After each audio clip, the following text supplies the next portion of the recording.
Hi guys, this is SDJRSNF88 speaking with this week's update on Compton Martin. Now, as you saw in the last update, it was much shorter. It was around 14 minutes, I think, and quite a few of you were very pleased with that sort of length. So I'm hoping to get this one at roughly the same length, as long as I don't blabber on. So anyway, let's get started. There's a lot to get through, and well, lots of different sections. So well, as I said, let's get started. Now, the first thing I'm going to start with is the grass, the static grass. Now, as I mentioned in the last week's update, and as you probably saw in my Compton Martin Model Railway Exhibition update video, do check that out. It's got all the details, latest details about the event taking place on November the 3rd, where Compton Martin's going to have their first outing. You probably saw this in the background, but I finally added the static grass to the front of the yard. I also redid this area here and extended it about that far sort of thing, to cover up the join line at the front. Obviously that join line will hopefully be not as clear as it is there when it's standing up, because I did that when it was standing up and it was hardly visible basically, and the same with the ballast over there. But anyway, I did the static grass and it came out quite well, as you can see. Again, that's Knox 6mm static grass. That's a blend of wild meadow and beige static grass. I got it down and then I took a step back and I thought, well, it looks pretty good. And then I spotted a problem. It's a totally different shade to the two shades, for the embankments. I made it to green, basically. I've added too much of the lush grass.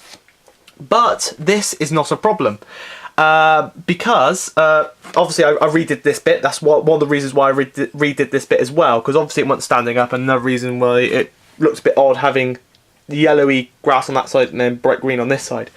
But when you see it in the flesh, if you do see it at the exhibition, it doesn't look as bad, purely because of one reason. The location of Compton Martin basically is beside a main road, and this is a high street. I think the road that's called the High Street, I'm not sure, but it's the main road which goes through the centre of the village. Basically, Compton Martin is set off to the left of this road, and this area here where it turns off is now sort of like a village, well, I can only really call it like a village green area. Basically, there's some nice trees there, some benches and stuff. So and obviously I'm not sure if it would have been there, and I doubt it would have been there in the 60s, 50s and 60s, but I've made it out as if it was, because the station was never there. So why can't this garden not be there at that period in time? So anyway, so I'm making it out as if this is the sort of the edge of the grass which is on the side of that road. Obviously it'd be a bit wider, it'd be about there sort of thing, there'd be big lush trees there as well.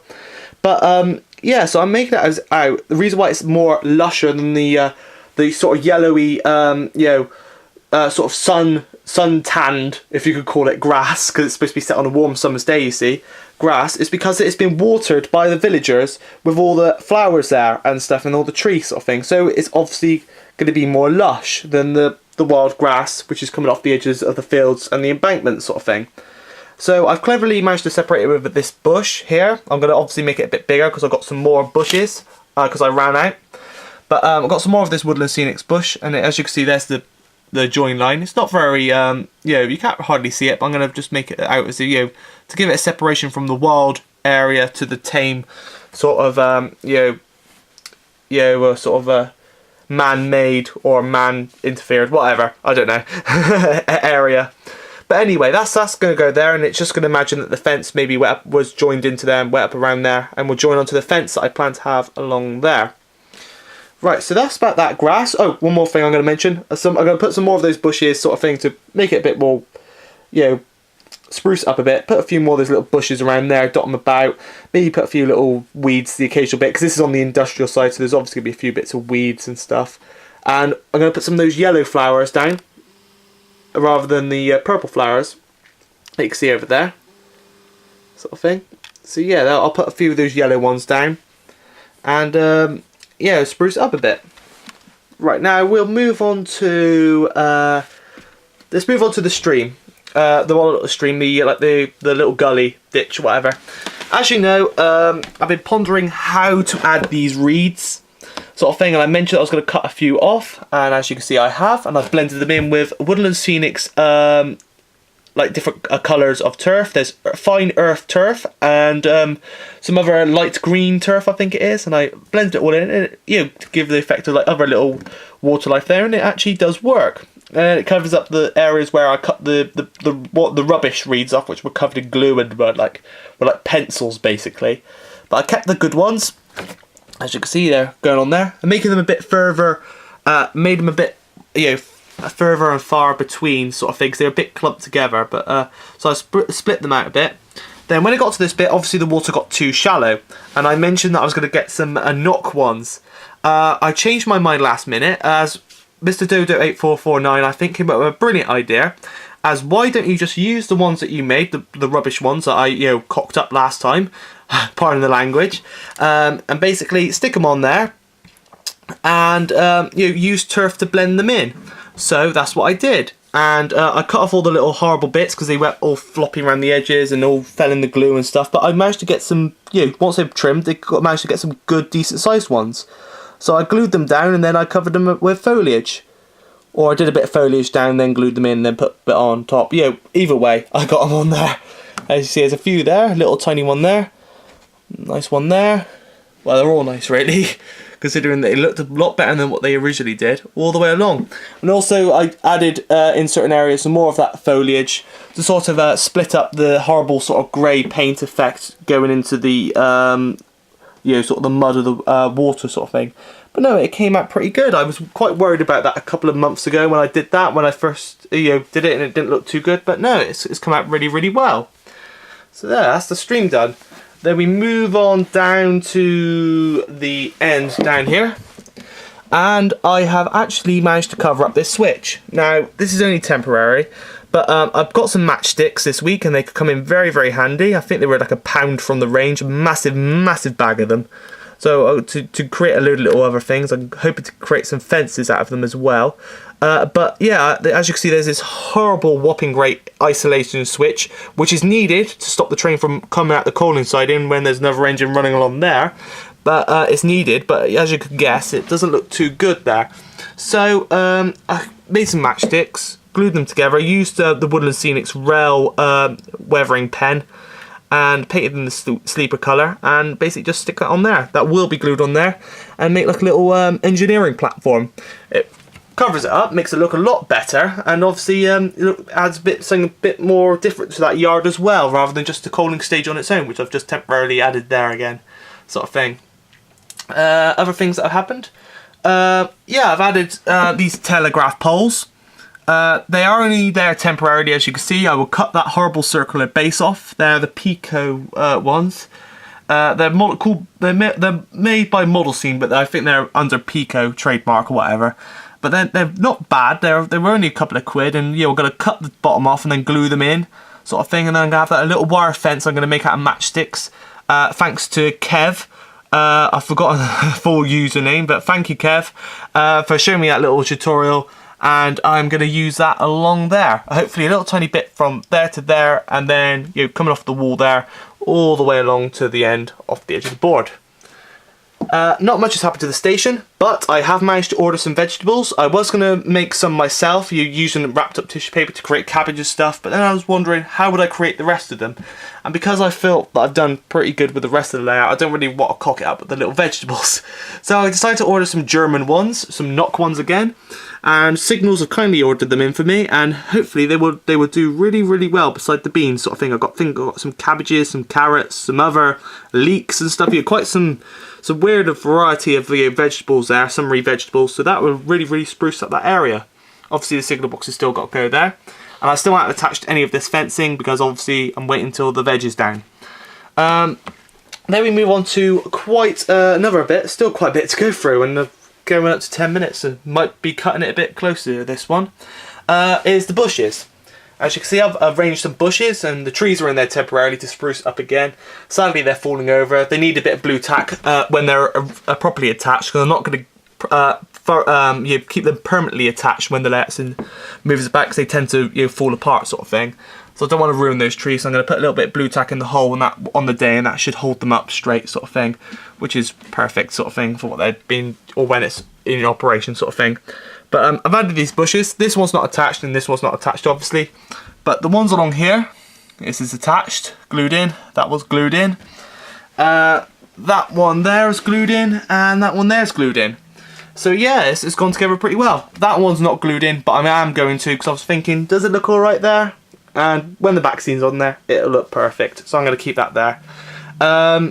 Then, as I mentioned I think it was 2 weeks ago, about the flowers. I forgot to do it in the last update. But as you know, there's the flowers there. They look a bit weird there, sort of thing. But if I hold the light up, very sorry, I just lean back and get the light. Yeah, it looks a bit weird now because it's not really natural light, but if you shine a light on them, that ain't working. But yeah, oh there it is working a bit, but you can see that they have like a little bit of green underneath them as well, and they sort of look better. But in the light, when you're not looking at them, it doesn't look too good. But anyway, I've added them in a few more places. I'm going to add a bit more purple to that one. I think when I ran out at the moment, so I've got to get another bag over signals sort of thing. But when I get another bag over signals, I'm going to add them, spruce this one up a bit. And I've got one there, a little one at the top there in the corner. One there, a little one there, and that one there I'm quite pleased with. That looks really, really good. Apart from the little bits of foliage that are falling off the trees, as always. And that one there. Now, to ask the question, do they look alright? If they look alright, I will get my little Woodland Scenic sprayer out and I will spray them down. So they're permanently attached. At the moment they're just sitting there. Matchstick was attached to my hand. But yeah, if you think they look alright, I'll get my spray out and I'll spray them on and they'll be permanently attached. Because I quite like the look of them. And I think they spruce up the embankment a bit. So just what your personal advice on that, and then they'll be glued down. Just say the word. Anyway, another bit of the update. It's course, nearly 12 minutes now. Getting close. Might be a long one again, I'm afraid. But I have painted this half, this board. I've painted all the sleepers and the shoe heads.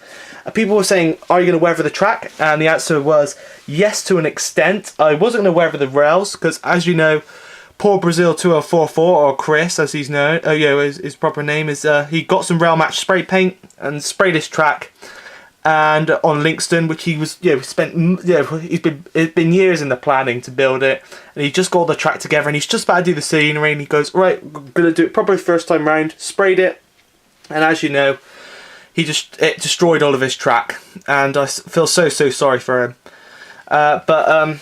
Anyway, I used some of these Tidy Tracks painters. They're actually pretty good, although the paint might wipe off. I'm not sure how good it is. But instead of using it on the rails, I'm going to keep the rails blank because they have dulled down a lot than when I first got them. They were really shiny, but now they're quite dull. Because obviously I don't want to ruin the conductivity, as you know, but I have done the sleepers. The best way to show you this is here. As you can see, on the left you've got the painted ones, and on the right you've got the non-painted ones. I used the sleeper or tie weathering paint one, and I used the steel rail one to highlight the shoes. It doesn't look as good sort of here, but it's a bit rough because they are quite hard to use without getting on the ballast. But then again, the little black areas they leave is where it probably would have rotted out, because sleepers do rot, as you know. They wouldn't be one total colour, they rot out, get oil on them, which I plan to add. There's a little tiny oil stain there, which is done by accident, but I'm hoping to do a load more down the middle of the track, especially here, a lot there, and there, and basically quite a lot there, because that's where all the engines would have sat, waiting for trains, especially there in the runaround loop, and on the end there waiting to go sort of thing, where all the ash would fall at the bottom of the firebox, char the track sort of thing, and so that's going to go there. But yeah, I've painted all the way along, basically all this half of the board has all been painted, the points, the lots. I haven't done these black things, except for the side there. You can probably see that's rusted, but not the top, because like I said, it might rub off, because although the spray paint like Brazil 2044 was very good at sticking, which is caused this problem, this paint on the other hand is not as good at sticking, so I'm not sure whether it'll peel up or not, or if it will damage my trains in another way, and I honestly hope it doesn't, so do tell me your opinions on that. And then one last thing, I've added a few more tufts. There's a tuft there, a tuft there, and I've done the buffers along there, and I've added the fuel on the embankment, because you can see it the same colour as the embankment, but they've spruced up the area to create the sort of effect that obviously that the tufts of grass have bulged up everywhere, like down there with the buffers. You can see I've added quite a few there, and that's giving it a really nice effect sort of thing along the edge.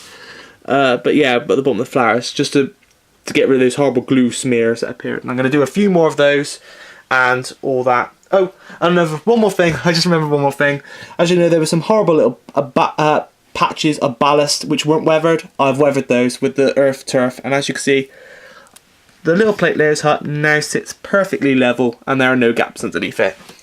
So anyway, hopefully next week's update, again this is a long one, I'm sorry about that, got too carried away, a lot to get through. Things to do next: weather up the watering tower, finish off the platform, build a coaling stage, more tufts, back scene. Maybe next week's update, Compton Martin might be standing up again.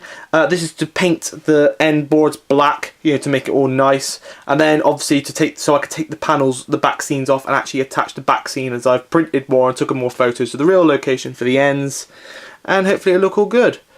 So sorry it's been a long update, but there we go. I had so much to get in. As you can see, I wasn't trying to blabber on except for now. But yeah, a lot to get through, and I think I got through of it as best I could. But anyway, I hope you enjoyed this update, and as I mentioned, not long now. I think it's about 2 or 3 updates left before she will be in action, and fingers crossed, a new addition to the line will be arriving very soon. Nicknamed the Compton Martin Shunter, as I'm going to call her, or I'm not going to reveal her proper name that I'm going to name her, let's just say, but when she arrives, not going to tell what it is, but when it arrives, if it does arrive, I will do a quick review on that. So anyway, this has been SDJRSNF88 speaking, and thanks for watching.